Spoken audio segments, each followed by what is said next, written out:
Hi friends, Pandian stores சீரியலில் நீ வரப்போகிற எபிசோட்ஸ்க்கான ப்ரோமோ தான் அந்த வீடியோவில் பார்க்க போகிறோம். அடுத்தடுத்த சுவாரஸ்யங்களை தெரிஞ்சுக்க வீடியோவை ஸ்கிப் பண்ணாமல் கடைசி வரைக்கும் பாருங்கள். பாக்கியம் எப்படிப்பட்டவங்க அப்படின்னு சக்திவேலுக்கு நல்லாவே தெரியும். இருந்தும் குமாருக்கு அந்த வீட்டில் இருந்து பொண்ணு எடுத்தது இந்த குடும்பத்தை பழிவாங்கணும்னு நினைக்கிறதுக்கா இல்லை குமாருக்கு வேற எங்கேயும் பொண்ணு கிடைக்கல அப்படிங்கிறதுக்காகவா அப்படின்னு அலசி ஆராயறதுக்கு முன்னாடி நம்ம பாக்கியம் சக்திவேலுக்கு பாடம் கற்றுக் கொடுத்துருவாங்க. ஆக்சுவலாக நம்ம சக்திவேல் தான் அந்த வீட்டில் இருக்கிற எல்லாரையும் ஆட்டி படைச்சிட்டு இருந்தாங்க. ஏதாவது ஒரு விஷயம் நடக்குது அப்படின்னா, அதாவது கோமதி குடும்பத்துக்கும் நம்ம முத்துவேல் குடும்பத்துக்கும் பேச்சுவார்த்தைகளோ இல்லை ஏதாவது சின்ன பிரச்சனை அப்படி இப்படின்னு ஏதாவதுனா கூட அதனால பயப்பட வேண்டியது சக்திக்காக தான். பட் சக்தியே பாக்கியத்தை பார்த்து பயப்படுற மாதிரியான ஒரு சம்பவம் தான் இனி நடக்க போகுது. குமார் கிட்ட சக்தி சுடர் தான் உன்னோட வைஃபா வரப்போறா, அவ தான் உனக்கு நான் பார்த்துருக்கிற பொண்ணு அப்படின்னு சொன்னப்ப அவர் சந்தோஷம் தான் பட்டாரு. அதாவது நமக்கும் ஒரு பொண்ணு கிடைச்சிருச்சா அப்படிங்கிற மாதிரி. பட் சுடர் பயங்கரமாக கோவப்பட்டாங்க. அந்த குமாரை போய் யார் கல்யாணம் பண்ணிக்குவாங்க அந்த மாதிரி. அதே நேரத்தில் மயில் கடைசி வரைக்கும் சுடர்கிட்ட வாக்குவாதம் பண்ணிட்டே இருந்தாங்க. இப்படி ஒரு கல்யாணம் உனக்கு தேவையா? ஏற்கனவே நான் அனுபவிச்சுட்டு இருக்கிறத நீ பார்க்கலையா? அம்மாவும் அப்பாவும் சொல்கிறாங்கங்கிறதுக்காகலாம் இந்த கல்யாணத்தை அவசரப்பட்டு பண்ணிக்காத, குமார் எப்படிப்பட்டவனு உனக்கு தெரியும்ல அப்படின்னு நம்ம மயில் சொல்ல தான் செஞ்சாங்க. ஆனால் சுடர் கேட்கல. இந்த கல்யாணத்தை நான் பண்ணிக்கிறதுனால உனக்கு ஏதாவது பொறாமையாக இருக்கா அப்படின்னு மயில் மனசு கஷ்டப்படுற மாதிரி பேசிட்டாங்க. அதனால் மயில் இதில் தலையிட வேண்டாம்னு முடிவு பண்ணிட்டாங்க. ஆனால் சுடர் திடீர்னு மாறினதுக்கு என்ன காரணம் அப்படின்னு மயில் இப்போ வரைக்கும் யோசிச்சுட்டு தான் இருக்காங்க. நம்ம சுடருக்கும் குமாருக்கும் ஒரு வழியாக கல்யாணம் நல்லபடியாக முடிஞ்சு அவங்கள பொண்ணு மாப்பிள்ளையாக வீட்டுக்கு கூட்டிகிட்டு வந்துட்டாங்க. வந்த உடனேயே செய்ய வேண்டிய அந்த சம்பிரதாயங்கள், பால் பழம் கொடுக்கறது, அவங்களுக்கு ஒரு சில கேம் வைக்கிறது, இந்த மாதிரிலாம் பண்ணிட்டு இருக்காங்க. ஆனால் மயிலுக்கு மட்டும் இந்த கல்யாணத்துலேயும் விருப்பம் இல்லை. அதே மாதிரி எதிர்த்த வீட்டு குடும்பத்து மேலே அதிகமாக அவங்களுக்கு நினப்பு போய்கிட்டே இருக்குது. அந்த வீட்டில் 2 வருஷம் வாழ்ந்திருக்காங்க. இந்த குடும்பத்தை எதிரியாக நினச்சிருக்காங்க. இப்போ இந்த குடும்பத்தில் தங்கச்சியை கல்யாணம் பண்ணிட்டு கொடுத்துருக்கோமே அப்படின்னு அவங்களுக்கு ரொம்ப வருத்தமாக இருக்குது. இந்த விஷயத்தை பற்றி சுடர்கிட்ட பேசணும் அப்படின்னு நினைக்கிறாங்க. தனியாக அவங்கள கூப்பிட்டு போய் பேச முடியல. அந்த மாதிரி ஒரு சந்தர்ப்பத்துக்காக தான் மயிலை எதிர்பார்த்துட்டு இருக்காங்க. நீங்கள் 2 பேரும் போய் வீட்டை சுற்றி பாருங்கள் அப்படின்னு சுடரையும் மயிலையும் அனுப்புகிறாங்க நம்ம சக்தி. இல்லை அதில் போய் என்ன இருக்குது சுற்றி பார்க்குறதுக்கு? மயிலா இந்த வீட்டில் வாழ போகிறா? அவள் தானே வாழ போகிறா, அவள் புருஷன் கூட அவள் சுற்றி பார்த்துக்கிட்டோம் அப்படிங்கிற மாதிரி பாக்கியம் சொல்கிறாங்க. ஏன்னா மயில் ஏதாவது சுடர்கிட்ட சொல்லி கன்ஃபியூஸ் பண்ணி விட்டுடுவாங்களோன்னு அவங்களுக்கு பயம். இல்லை நானுமே இந்த வீட்டை பார்த்துட்டு வரேன் அப்படின்னு சொல்லி மயில் சுடரை கூப்பிட்டுட்டு கிளம்பிடுறாங்க. நம்ம சுகன்யாவுக்கு ஏதோ ஒரு விஷயம் நெருடலாக இருக்குது. மயில் எதுலேயுமே இன்ட்ரெஸ்ட் காமிக்கல. சுடர் கூட தனியாக பேசுகிறதுக்காக தான் வீட்டை சுற்றி பார்க்குறேங்கிற பேரில் போயிருக்காளா அப்படிங்கிற மாதிரி. அதனால் அங்கேருந்து போகலாம், அவங்கள ஃபாலோ பண்ணலான்னு நினச்சி ஒரு ஸ்டெப் எடுத்து வைக்க, சுகன்யா நீ எங்கே போகிற? வா, அவங்க 2 பேரும் அக்கா தங்கச்சி என்னமோ பேசுவாங்க, பிள்ளைக்கு நல்லது கெட்டதெல்லாம் சொல்லி கொடுப்பாங்க, நீ அதுக்குள்ளே போகக்கூடாது அப்படிங்கிற மாதிரி நம்ம சுகன்யாவை ஸ்டாப் பண்ணிடுறாரு நம்ம சண்முகம். அதுக்கப்புறம் இவங்க எல்லாரும் சகஜமாக உட்காந்து பேசிக்கிட்டு இருக்காங்க. சுடரு மயில் 2 பேரும் வீட்டை சுற்றி பார்த்துட்டு இருக்கும்போது குமாரோட ரூமை பார்த்துட்டு இதுதான் உன்னோட ரூமாக இருக்கும்னு நினைக்கிறேன் அப்படின்றாங்க. எப்படிக்கா கண்டுபிடிச்ச அப்படின்னு சுடர் கேட்குறாங்க. தோ அலங்காரம்லாம் பண்ணியிருக்காங்களே அப்படின்னு. ஓ அப்படியா, வாக்கா உள்ளே போய் பார்க்கலாம் அப்படின்னு. என்ன இருந்தாலும் இது என்னோட பர்சனல், நான் எப்படி உள்ளே வர்றது அப்படின்றாங்க. இதில் என்னக்கா, நீ என்னோட அக்கா தானே, வா உள்ள அப்படின்னு உள்ளே கூப்பிட்டு போகிறாங்க. ஏன் சுடர் பர்சனல் அப்படின்னு சொல்லியும் நீ அக்கா தானே அப்படின்னு சொல்கிறல்ல, அந்த உரிமையில் நான் கேட்குறேன், நிஜமாவே உனக்கு இந்த கல்யாணம் விருப்பப்பட்டு தான் இந்த கல்யாணத்தை பண்ணிக்கிட்டியா? நிஜமாவே உனக்கு குமாரை பிடிச்சிருக்கா அப்படின்னு கேட்குறாங்க. அக்கா நம்ம வீட்டில் ஒரு வேளை சாப்பாட்டுக்கு கூட வழி இல்லாமல் இருக்கிறத விட இது எவ்வளவோ பெட்டர்னு நினச்சேன் அப்படின்னு. ஏண்டி சாப்பாட்டுக்காக யோசிச்சு தான் நீ இந்த வீட்டுக்கு கல்யாணம் பண்ணிட்டு வந்திருக்கியா அப்படின்னு கேட்குறாங்க. அப்போ சுடர் லேசாக சிரிக்கிறாங்க. சொல்லு சுடர், உன் வாழ்க்கையவே ஏதாவது பணையம் வச்சிருப்பியோன்னு எனக்கு தோணுது. உனக்குள்ளே என்னதான் ஓடுது? முதல்ல இந்த கல்யாணம் பேசியிருக்காங்கன்னு தெரிஞ்சப்போ வேண்டான்னு சொன்னேன். அதுக்கப்புறம் திடீர்னு கல்யாணத்தில் விருப்பம் இருக்கிற மாதிரி நடந்துக்கிட்டேன். நான் உனக்கு அட்வைஸ் பண்ணும்போது எனக்கு பொறாமையான்னு கேட்டேன். என்ன நடந்துச்சு? எதனால் உன்னோட மனசில் இந்த மாதிரி ஒரு மாற்றம் வந்துச்சு? தயவு செஞ்சு என்கிட்ட சொல்லு அப்படின்னு கேட்குறாங்க. இல்லைக்கா, அந்த மாதிரி சொல்லிக்கிறதுக்கெல்லாம் எதுவுமே இல்லை. இந்த கல்யாணம் பண்ணிக்கணும்னு தோணுச்சு, பண்ணிக்கிட்டேன், அவ்வளவுதான். நீ மறுபடியும் சரவணன் மாமா கூட வாழ போகிறதில்ல. அப்புறம் என்ன, இந்த கல்யாணம் நான் பண்ணிக்கிட்டா என்ன, பண்ணிக்கலனா என்ன? நம்ம வீட்டில் இருந்து அவங்களுக்கு பாரமாக இருக்கிறத விட அட்லீஸ்ட் நம்ம பேரை சொல்லி இதுக்கு மேலேயாவது அவங்க கடன் வாங்காமல் இருப்பாங்கல்ல. நீ கூட சீக்கிரமாக அங்கேருந்து எஸ்கேப் ஆகிடுக்கா, அந்த வீட்டில் நீ இருக்க வேண்டாம் அப்படிங்கிற மாதிரி சொல்கிறாங்க. உடனே மயில் ஒரு மாதிரி பார்க்குறாங்க. என்னக்கா, எப்படியும் நம்ம போயிட்டோம்னா அம்மாவை அப்பாவை பார்த்துக்க யாரும் இல்லை அந்த மாதிரி தானே நினைக்கிறேன். இந்த கல்யாணம் எல்லா உண்மையும் தெரிஞ்சு, அதாவது அம்மா அப்பாவோட குணம், என்னை பற்றி, நம்ம குடும்பத்தை பற்றின்னு எல்லாமே தெரிஞ்சு இவங்க பொண்ணு எடுத்திருக்காங்க. அதனால கண்டிப்பாக நம்ம யாரையும் அசிங்கப்படுத்தி இவங்க பேச மாட்டாங்க. அம்மாவுக்கும் அப்பாவுக்கும் என்ன வேணுமோ, என்ன பண்ணணுமோ அவங்க கடன் அடைக்கிறதுக்குன்னு எல்லாமே இவங்க மூலமாக நான் பண்ணிக்குவேன் அப்படின்னு. தப்பு இல்லையா சுடரு அப்படின்னு கேட்குறாங்க. தப்பே இல்லைக்கா, ஒரு பிரச்சனையும் இல்லை, நான் பார்த்துக்கிறேன், நான் மாறிட்டேன்க்கா. தயவு செஞ்சு இந்த விஷயத்தில் இனிமேல் நீ தலையிட வேண்டாம். எப்போ வேணாலும் தங்கச்சியை பார்க்குறதுக்கு இந்த வீட்டுக்கு நீ வரலாம். இல்லை உன்னை நான் பார்க்கணுன்னு நினச்சேன்னா நீ எங்கே இருக்குன்னு கேட்டு உன்னை பார்க்க வருவேன். பட் இந்த விஷயத்தை பற்றி நம்ம இனிமேல் பேசிக்க வேண்டாம் அப்படின்னு சொல்கிறாங்க. சுடர், இதுக்கு மேலே இதை பற்றி பேச வேண்டான்னு என்கிட்ட சொல்லிட்டேன். அதனால இதுதான் கடைசியாக இருக்கும் நான் உங்ககிட்ட இதை பற்றி பேசுறது. நான் உங்ககிட்ட ஒரே ஒரு விஷயம் சொல்கிறேன். அந்த குடும்பத்தில் இருக்கிற எல்லாருமே கெட்டவங்களாக இருந்து நம்ம குடும்பத்தில் இருக்கிறவங்களெல்லாம் நல்லவங்களாக இருந்து நானும் நல்லவளாக இருந்திருந்தா கண்டிப்பாக நீயோ நானோ இல்லை அம்மா அப்பாவோ அந்த குடும்பத்து மேலே கோவப்படுறதுக்கு அருகதை இருக்குது. நம்ம பண்ணது எல்லாமே பித்தலாட்டம். உனக்கும் தெரியும் எனக்கும் தெரியும் நம்ம என்னெல்லாம் பண்ணி அந்த வீட்டுக்குள்ளே நான் மருமகளாக போயிருக்கேன் அப்படின்னு. அப்படி இருக்கும்போது அவங்க எது பேசினாலும் என்ன பண்ணாலும் எப்படி என்னால் ரியாக்ட் பண்ண முடியும்? நான் என் விஷயத்தை பொறுத்த வரைக்கும் அந்த வீட்டில் இருக்கிற எல்லாருமே நல்லவங்க. அவங்களுக்கு நம்ம குடும்பமாக சேர்ந்து துரோகம் பண்ணியிருக்கோம். அந்த கோவம் அவங்களுக்கு இருக்க தானே செய்யும். அந்த கோவத்தோடு அவங்கள விட்டோமா, நான் அங்கேருந்து போக மாட்டேன்னு பிரச்சனை பண்ணேன். அதனால் அவங்க கோவப்பட்டு என்னை வெளியே துரத்துனாங்க.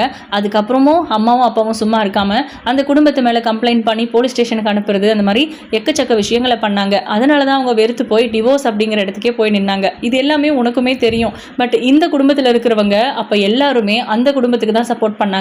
எனக்கோ நம்ம குடும்பத்துக்கோ சப்போர்ட் பண்ணல. உனக்கே தெரியும் அவங்க ஜெயிலுக்கு போறாங்க அப்படின்ற பட்சத்தில் அவங்க தான் வந்து, அதாவது நீ வாக்கப்பட்டிருக்கிற இந்த குடும்பம் தான் பாண்டியன் குடும்பத்துக்காக வந்து நின்னாங்க. அப்படியெல்லாம் இருக்கும்போது எப்படி இந்த குடும்பத்தை நீ நம்புற? அவங்களுக்கு எங்கேயுமே பொண்ணு கிடைக்கலங்கிற ஒரு காரணத்துக்காக தானே உன்னை கல்யாணம் பண்ணிட்டு வந்திருக்காங்க. நீ எப்படி சந்தோஷமா இருக்க முடியும்? அந்த குடும்பத்தை பொறுத்த வரைக்கும் நான் கெட்டவளா இருந்தேன், அதனால அவங்க பண்ணது எல்லாமே சரியா போச்சு. ஆனா இந்த குடும்பத்தில் அப்படி இல்லைல்ல. நம்ம எல்லாருமே கெட்டவங்க, அதாவது நம்ம தப்பு பண்ணியிருக்கோம், என்னெல்லாம் பண்ணியிருக்கோம் அப்படின்னு அவங்களுக்கு தெரிஞ்சுதான் உன்னை கட்டிட்டு வந்திருக்காங்கன்னா உனக்கு எப்படி நல்ல விதமாக அவங்க மரியாதை கொடுப்பாங்க நடத்துவாங்கன்னு நினைக்கிறேன்னு. என்னக்கா வளர்ற? உன்னை பற்றி எதுவும் தெரியாமல் கல்யாணம் பண்ணிட்டு வந்தவங்க கொஞ்ச நாள் மரியாதை கொடுத்தாங்க. அதுக்கப்புறம் விஷயம் தெரிஞ்சதும் தூக்கி எறிஞ்சிட்டாங்க. ஆனால் இவங்க எல்லாமே தெரிஞ்சுதான் கல்யாணம் பண்ணிட்டு வந்திருக்காங்க. இவங்க ஏதாவது என்கிட்ட பேசினா தெரிஞ்சுதானே என்னை கல்யாணம் பண்ணிட்டு வந்தீங்கன்னு கேட்க முடியாதா என்னால்? குமாரெல்லாம் சும்மா ஜஸ்ட் லைக் தட் அப்படின்னு தூக்கி போட்டு போயிட்டே இருப்பேன். அவன்லாம் என்னை எதுவுமே பண்ண முடியாது. நான் விருப்பப்பட்டு தான் இந்த கல்யாணத்தை பண்ணிட்டு வந்திருக்கேன். ஆனால் இந்த கல்யாணத்தோட நோக்கம் என்ன அப்படிங்கிறத இப்போதைக்கு நான் யாருக்குமே சொல்ல போகிறதில்ல அப்படின்னு. அப்போது நீ உன் வாழ்க்கையை வாழ்கிறதுக்காக இந்த கல்யாணம் பண்ணிக்கல அப்படி தானே அப்படின்னு மயிலு கேட்குறாங்க. அப்படியெல்லாம் சொல்லிட முடியாதுக்கா. இந்த கல்யாணத்தை நான் விருப்பப்பட்டு தான் பண்ணிக்கிட்டேன். நீ சரவணன் மாமா கூட சேர்ந்து வாழ போகிற அப்படிங்கிற நம்பிக்கை எனக்கு துளியோண்டு இருந்திருந்தா கூட இந்த கல்யாணம் நான் வேண்டான்னு சொல்லியிருந்திருப்பேன். ஆனால் உனக்கு அந்த மாதிரி ஒரு எண்ணம் இல்லை. உன் வயிற்றில் வளர்கிற குழந்தைய பற்றியும் உனக்கு அக்கறை இல்லை. நீ தான் உன்னை பற்றியோ வயிற்றில் வளர்கிற குழந்தைய பற்றியோ நீ வாக்கப்பட்ட அந்த குடும்பத்தை பற்றியோ இல்லை அப்பா அம்மாவை பற்றியோ நீ யோசிக்கல. ஆனால் நானும் அப்படியே இருக்க முடியாதுல்ல. அப்பா அம்மா சொல்கிறாங்க அப்படிங்கிறதுக்காகவாது இந்த கல்யாணத்தை பண்ணிக்கணும்னு தான் இங்கே வந்திருக்கேன். இங்கே எனக்கு ஏதாவது ஒரு சின்ன பிரச்சனைனாலும் அம்மாவையும் அப்பாவையும் கூப்பிட்டு வச்சு பஞ்சாயத்து பண்ணிட்டு இருக்க மாட்டேன், நானே சமாளிச்சுப்பேன் அப்படின்னு சொல்கிறாங்க. இல்லை சுடர், அப்படியெல்லாம் எதுவும் பண்ணாத. எதுவாக இருந்தாலும் அக்கா கிட்ட சொல்லு, அப்பா அம்மா கிட்ட சொல்லுன்னு.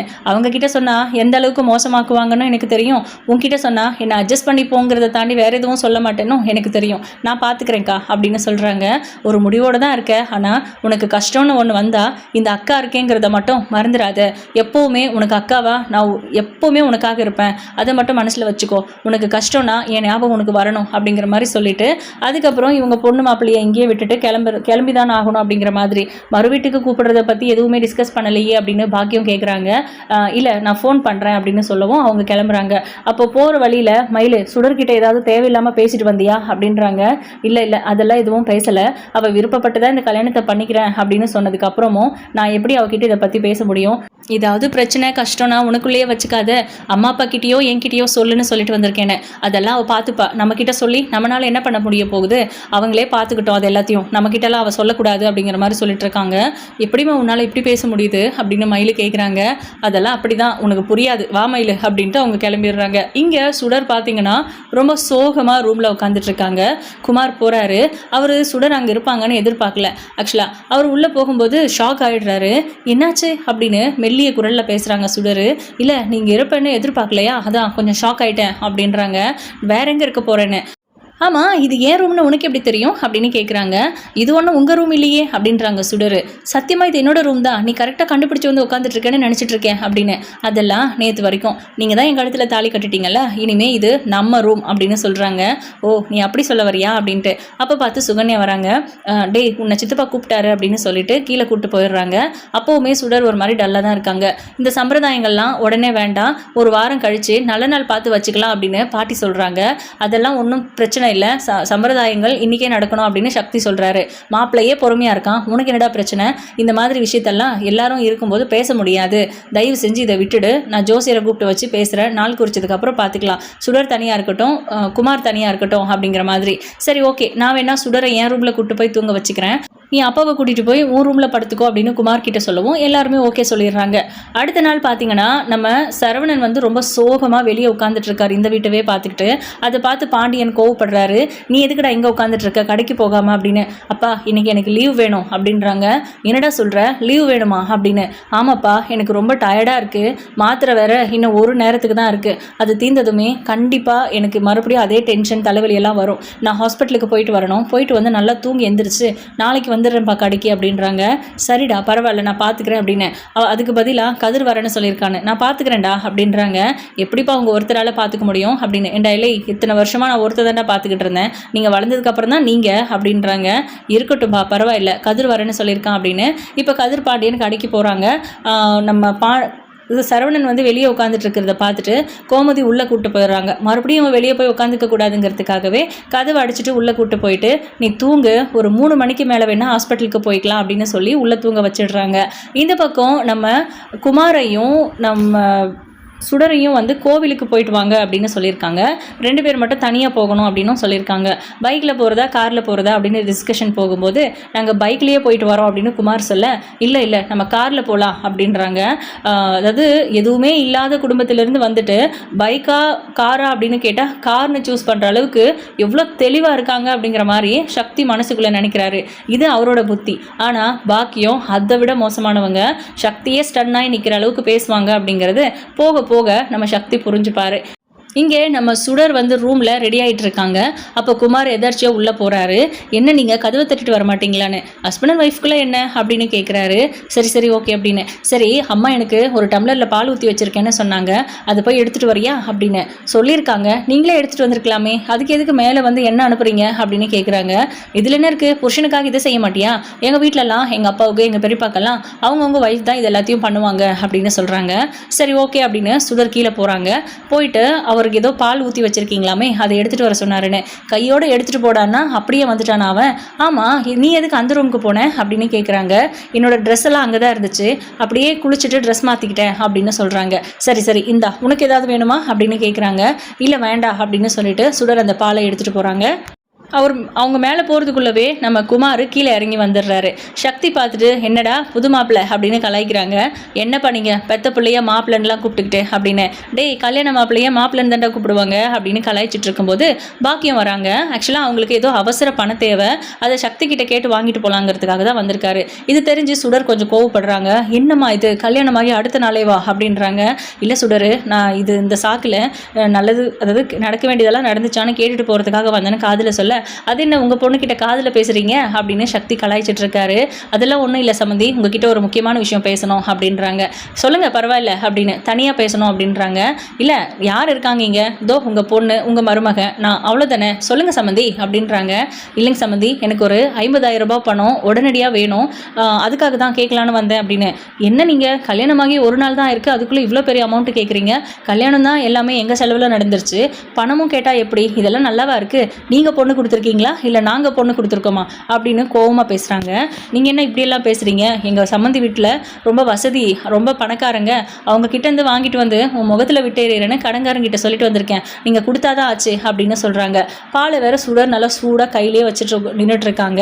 இப்போது நம்ம குமார் இருந்துட்டு என்னப்பா நீங்கள் அரசியை கல்யாணம் பண்ணிக்கிறேன்னு சொன்னப்போ பரதேசி குடும்பத்திலேருந்து பொண்ணு எடுக்கணுமா அப்படின்னு அவ்வளோ அசிங்கப்படுத்துவீங்க. அவளை எப்படியாவது கன்வின்ஸ் பண்ணி என் வழிக்கு வர வச்சு அவளையே கல்யாணம் பண்ணிக்கலான்னு நினச்சேன். ஆனால் இவளை எனக்கு கட்டி வைக்கிறோன்னு சொன்னப்ப சரி ஓகே அப்பா எடுக்கிற முடிவு சரியாக இருக்கணும் ஒத்துக்கிட்டேன். இவங்க என்னடானா அவங்க எதுவுமே பண்ணலைன்னா பரவாயில்ல, நம்மக்கிட்ட இருந்து ஆட்டியை போட பார்க்குறாங்க. இப்படி ஒரு குடும்பத்தில் தான் எனக்கு பொண்ணு எடுத்திருக்கீங்களா அப்படின்னு. இன்னும் வாழ்க்கையே ஆரம்பிக்கல அதுக்குள்ளே குமார் இப்படி பேசவும் சுடருக்கு கோவம் வந்துடுது. என்ன பேசுகிறீங்க பார்த்து பேசுங்க அப்படின்றாங்க சுடர். போதும் இவ்வளோ மரியாதை உங்கள் அம்மாவுக்கு அப்படின்னு. அரசியை கல்யாணம் பண்ணிக்கணும்னு நினைக்கிற ஆள் ஏன் கழுத்தில் எதுக்கு தாலி கட்டுனேன் அப்படின்னு கையில் இருந்த அந்த பாலை கோவத்தில் நம்ம குமாரோட முகத்திலேயே ஊற்றிடுறாங்க. எல்லாருமே பயங்கர அதிர்ச்சி ஆகுறாங்க. குமார் கோவத்தில் சுடரை அடிக்க கை ஓங்கும் போது என் மேலே கையை வச்சா அதோட விளைவு வேற மாதிரி இருக்கும் அப்படின்னு சுடர் மிரட்டுறாங்க. அதாவது நம்ம அரசியை விட இன்னும் ஒரு படி மேலே போய் குமாரை டார்ச்சர் பண்ணுறாங்க சுடர் அப்படின்னு சொல்லலாம். ஸோ இதுக்கப்புறம் என்ன நடக்க போகுது, சுடர் என்ன நோக்கத்தோடு அந்த வீட்டுக்கு வந்திருக்காங்க அப்படிங்கிறத வெயிட் பண்ணி பார்ப்போம். உங்களோட கருத்துக்களை கமெண்ட் பண்ணுங்கள். இந்த வீடியோ உங்களுக்கு பிடிச்சிருந்தது அப்படின்னா லைக் பண்ணுங்கள், ஷேர் பண்ணுங்கள். தேங்க்யூ.